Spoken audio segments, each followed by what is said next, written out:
much investment will that take from your side? And because resources are scarce and it's always a fight for marketing and money, and how much investment do you think you will be able to access? You see, in the nature of such projects, they are within the areas where government, for instance, now let me take one area within the Eastern Cape, in Port Elizabeth. Within Port Elizabeth, there's a harbour. There has been a harbour, and this harbour is one of the deepest harbours that we have, that has been identified to be developed further, because South Africa now is looking into having its own cruise liners as part of the ocean economy. And that is then opening opportunities for the actual building of such. And government, as we speak, is building two. Cruise terminals? No, liners with the ships, the actual ships. Yeah. Terminals have also been improved to actually accommodate such, even in Cape Town. Because earlier on there was no provision, because all cruise liners that travel around here are overseas. So now we are investing into that. So that investment, I just want to show you how then we plug in as tourism. That investment is not necessarily from the Department of Tourism. It is from the Department of Transport as part of ocean economy. So from our side, where we come in, we are looking into investment in terms of skills. We're looking into investment in terms of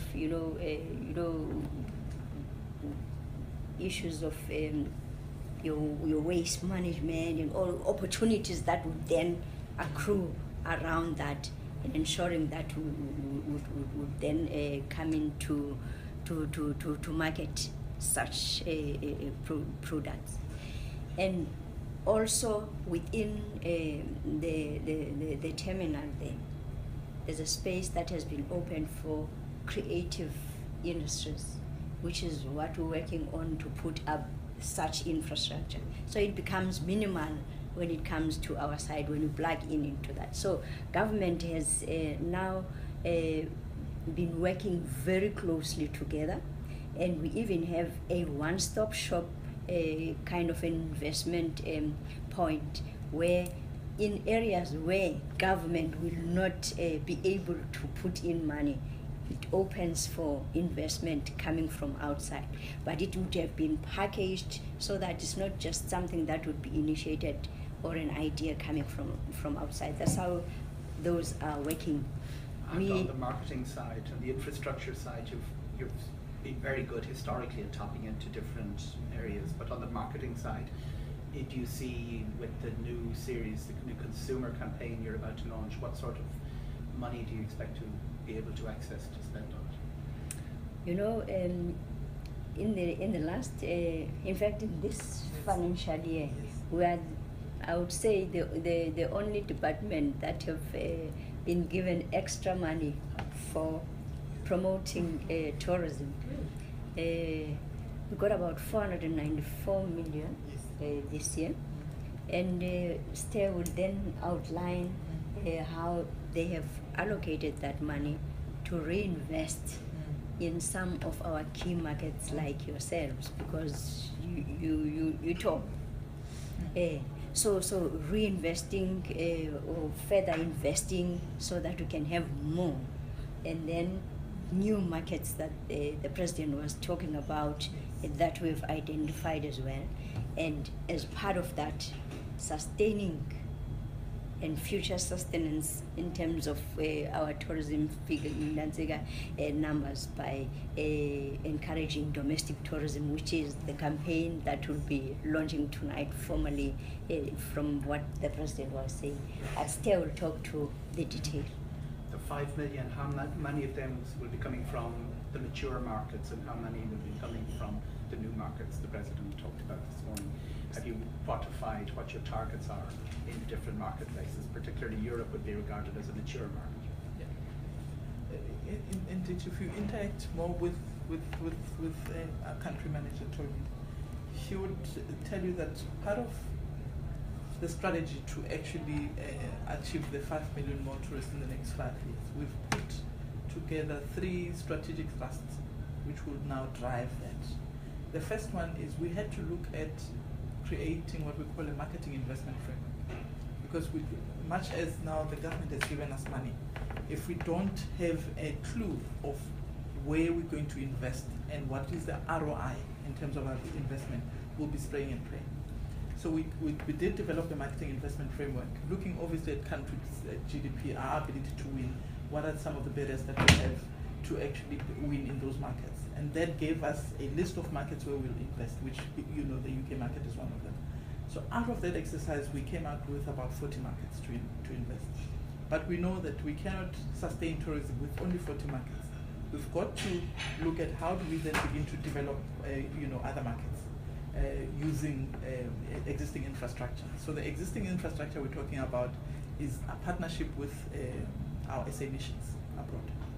So that's one thing. But the second thing is we realize that as a destination, we've got to understand our brand.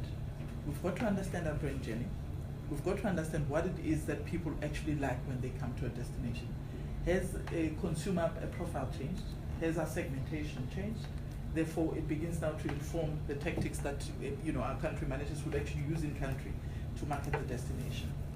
But the third element, which is largely what the minister was talking about, is understanding that in this sector, it is a value chain. So we can create demand as an agency, but we need to, partners to actually fulfill, that demand. So the third element is how do we then create sustainable partnerships that would help us to actually deliver these numbers? To your question as to do we know what we'll get out of, yes, because each and every country or each and every market where we invest, there's a specific target. So Tolin sitting here leading the UK and Ireland market, she knows that this is my target to contribute towards the 5 in 5, and this is the value, which is the spend that it potentially would come out of that. Who are the other key source markets for you at the moment or in the future? I mean, if you look at Europe, Tolin, and you're welcome to add. If you look at Europe, we've got the UK hub, and we've got a North Europe hub operating out of Netherlands, where we've added the Belgium and the Nordics. We've got a Germany hub, where we added Austria and Switzerland.